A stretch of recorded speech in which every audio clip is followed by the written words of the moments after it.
ಆ ಒಂದು ಕಾರ್ಯಕ್ರಮ ಸಂಯೋಜಿಸಿದಾಗ ತುಂಬ ಹಿರಿಯರ ಜೊತೆಗೆ ಸಹಕಾರ ಕೊಟ್ಟರು. ಸುಮಾರು 45 ಜೋಡಿ ವಿವಾಹ ಆಗಿದೆ. ಇನ್ನೊಂದು ವಿವಾಹ ಆರಂಭ ಒಳ್ಳೆ ಜಾಗ್ತು. ತುಂಬ ಯಾವುದೇ ಭೇದ ಭಾವ ಇಲ್ಲದೆ ಚೆನ್ನಾಗಿ ನಡೆಸಿಕೊಂಡು ಒಳ್ಳೆ ರೀತಿಯ ನಮಗೆ ಅಲ್ಲಿ ಮಾಡಲಿಕ್ಕೆ ಅವಕಾಶಕ್ಕೆ ಮಾಡಿಕೊಂಡು ಜಯಗೊಳಿಸಿದ್ದಾರೆ. ಆನಂತರ ಸದಾ ಒಂದು ಸಮಾಜದ ವಿಚಾರದ ಮೇಲೆ ಸ್ಪಂದಿಸುವಂಥ ಒಂದು ಮನಸ್ಸು ಬೇರೆ ಬೇರೆ ಸಮಾಜದ ಕೆಲಸ ಮಾಡೋಕೆ ಒಂದು ಸಂದರ್ಭ ಒದಗಿ ಬಂತು.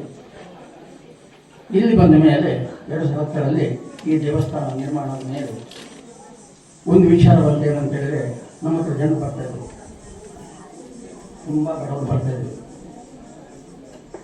ಹೆಂಗಸರು ಬಂದು ಹೇಳ್ತಾರೆ, ಅಯ್ಯ ಹೆಣ್ಣು ಮಗಳಿಗೆ ಮದ್ನಾನ ಪಡೆಯದ ಕೂರು. ಯಾಕಂತ ಹೇಳಿದ್ರೆ ಅಪ್ಪನಿಗೆ ಕುಡಿತ ಚಳ ಮದುವೆ ಮಾಡಿಕೊಟ್ರೆ ಮಗಳು ಹೋದರೆ ಬೀಡಿಗಟ್ಟಿ ಹೊಟ್ಟೆ ಜನ ಇಲ್ಲ, ಇಂಥ ಪರಿಸ್ಥಿತಿ.